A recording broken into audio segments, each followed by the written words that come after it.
Yep, far away. Sounds good. Professor Gilday, it's a pleasure to have you on our program. Thank you for taking the time for this conversation with me. It seems as though in our news media, here in America anyway, we hear about French street protests, riots, and rebellions, and mass strikes. I guess resistant movements you could categorize them quite frequently. So, is this an incorrect perception of the frequency of these movements in France, or is it perhaps that is perhaps hyped up by our news coverage, or is it the case that the French do in fact protest, riot, rebel, and resist more often than other countries? Well, I think you'd say that the French were very theatrical in their politics. They believe in Theatrical. drama, they believe in symbolism, they make references to their past. So if you take three or four dramatic moments, most people have seen images of the fall of the Bastille, which was the great military prison and fortress that dominated Paris at the time of the French Revolution in 1789. On the 14th of July of that year, the people of Paris took that building and Uh-huh. shared out the weapons. And basically, that was the end of the monarchy's military control of Paris, and it ushered in the French Revolution. So, on the one hand, it's a very dramatic moment, and you see it in many in every history book. On the other hand, it really did kickstart 10 years of the French Revolution. If you take, I mean, a lot of your listeners and viewers will have seen the film Les Miserables, Yeah, yeah, yeah. Les Mis, as it's sometimes known, which is based on a long novel by Victor Hugo, and there are pictures of images of young men on barricades, and barricades in the 19th century were what people did. They threw up barricades around their neighborhoods to stop the army getting in. They used them as defensive fortifications. And again, barricades are very powerful images, but they would also have the centerpiece of all revolutions in Paris in the 19th century. If you take 1968, the student and worker revolt of 1968, you'll see images of students throwing Molotov cocktails, which were basically bottles of petroleum or gas with a lighted cloth at the end, which they would explode on hitting the ground and upset the police. So, those are very dramatic images from 1968. But at the same time, the workers and the students of France virtually brought down the regime. They didn't succeed. And one last example, 2005, the explosion of what the French call the banlieue, which are the suburbs of Paris. I mean, in Paris, it's kind of the opposite of many big cities. I mean, the posh people live in the center, and the kind of marginalized people live in the inner suburbs, if you Oh, like. you're right. That is opposite in most cities. Yeah, Okay. yeah. Yeah. And these suburbs are run down. They're very often inhabited by people of immigrant origin, Algerian or African origin, or second or third generation of those immigrants. And they're very deprived, and they're harassed by the police. And in 2005, they exploded. And again, you find there are widespread images of young men setting cars on fire. So again, very dramatic, very powerful images, but really pinpointing the kind of racial inequalities at the heart of contemporary French society. So, is it the case that the French do protest more frequently than other countries, you think? I Or mean, is I that think the there is. theatrics of it?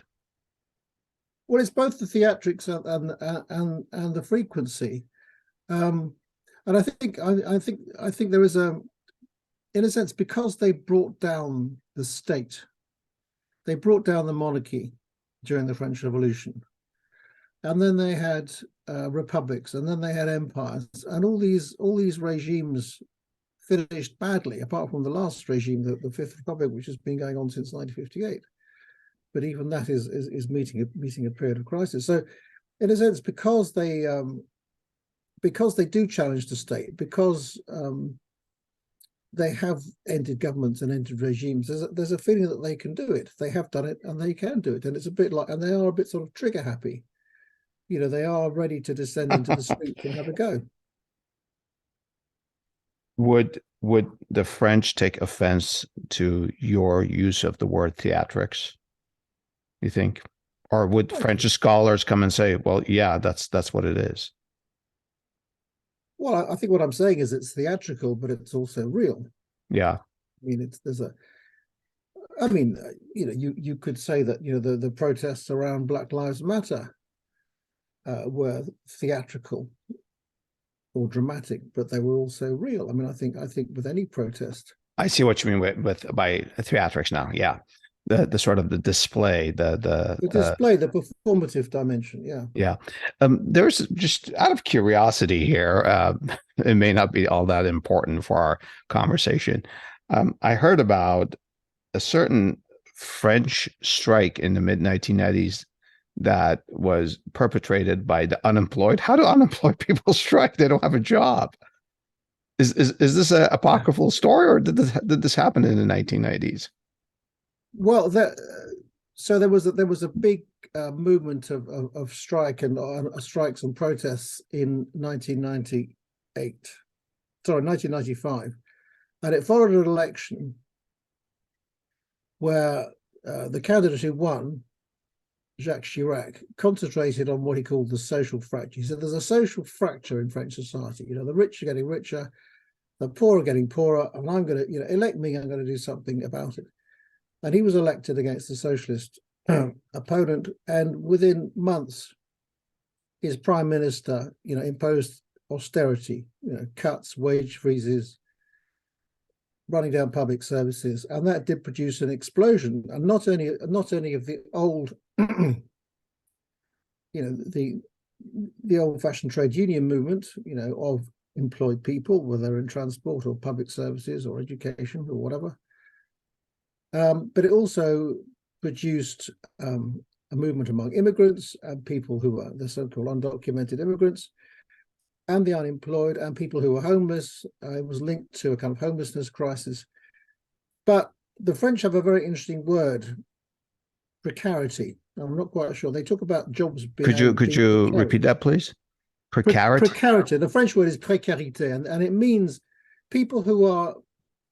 We now, I don't know where you have this in the States, but people on 0 hours contracts, people who are kind of employed on a casual basis, semi-employed. So these are people not so much unemployed as in, there were unemployed people involved, but there were also people who were semi-employed or casually employed or on job contracts which were temporary. Mm-hmm. So I think there's a whole kind of, when we think about the organized working class, I mean, at the front, at the top end, you have, the skilled organized working class, but then you have the people towards the end who are less skilled, who are less permanently employed, who can be hard and fired at any moment.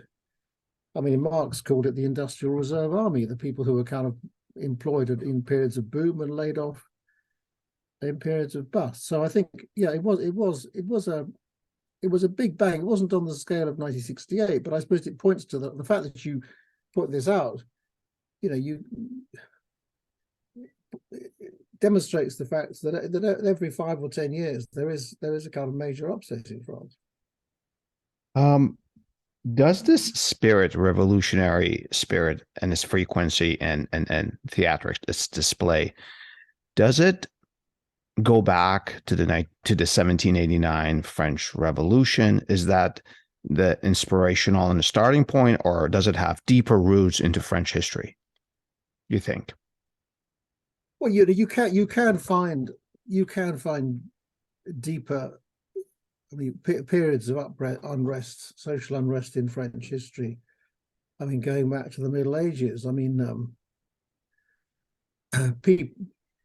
those of your viewers who know Paris may have come across a metro station called Etienne Marcel, which is sort of near the Pompidou Center. He was a sort of leader of the Paris merchants in the 14th century during the 100 Years' War, and he led a revolt against the monarchy. The monarchy was very weak at that point. France was invaded by Britain at one point. The king was captured by the English, and he led a kind of uprising of what you might call a first version of the French bourgeoisie. At the same time, you had a peasant revolt, and peasant revolts in France are called jacqueries, because the original leader of the revolt was a guy called Jacques. So a jacquerie in France is a peasant revolt, and you had plenty of those in the Middle Ages, and then in the sort of 17th, 18th century, after the wars of religion between Catholics and Protestants, you had a Catholic monarchy which was trying to snuff out the Protestant minority, and you get various moments of Protestant revolt, particularly in the south of France, against the Catholic monarchy. But those were sort of fairly sporadic. It's only when you get to 1789 and the overthrow of the French monarchy and quite a powerful sort of social revolution, the toppling of the nobility and the clergy who had run France for hundreds of years, and the emergence of a kind of revolutionary class who was fighting its enemies both within the country and abroad. And from that point on, the revolution becomes the kind of founding myth of France. So everything subsequently refers back to the French Revolution, and there are periods of restoration. For example, the monarchy was restored briefly in 1814, 1815. And therefore there are people who are kind of who think that, well, we had a French Revolution and it hasn't quite succeeded. We've now got the monarchy back, or we've got the empire back. We've got a Napoleon in charge, or we've got a republic which is a bourgeois republic, which we don't like. So there are always people who are dissatisfied, who think, well, the revolution hasn't gone far enough. We want a different kind of revolution, but they can always trace back what they want to do to a kind of legitimacy that goes back to the revolution of 1789. And I suppose there's another thing you could add, is that what the revolution did was to introduce the idea of the sovereignty of the people. I mean, you have this in the United States, the people is sovereign. But in France, it's got a particular spin, because although they've had governments and they've had parliaments, there's still a feeling in France that the sovereign people is not just an abstract. It's not just an abstract expression. It's not just the idea that, all power, the legitimacy of governments goes back to the sovereign people, which is a bit artificial. They believe in the sovereign people. They have this wonderful word, le peuple, the people. But le peuple are real people. They are real flesh and blood people. And these are the people who go down into the streets, who demonstrate, who strike, who cause trouble. They still use that term. Yeah. Mm-hmm. Yeah.